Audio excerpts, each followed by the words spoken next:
শৈবা শৈবা মহারাজ, আমার মনে হচ্ছে কি যেমন শৈবা আমাদের ভাগ্য কিছু মেঘ ঘুরে বুঝে উঠেছে। একটু আগে এখন মাদিনী এসেছিল, সেও ওই কথা বলেছে। অনুমাদিনী, তুমিও তাকে দেখেছো শৈবা? তুমি তাকে দেখেছো?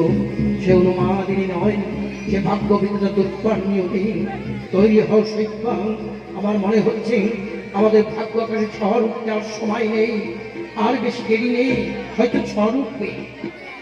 মহারাজ, মহারাজ, এই রাজদরবারে একজন ঋষি এসেছে আপনার দর্শন প্রার্থী। বেশ, যাও, আমি আসছি। শৈবা, জানি না কে এই ঋষি,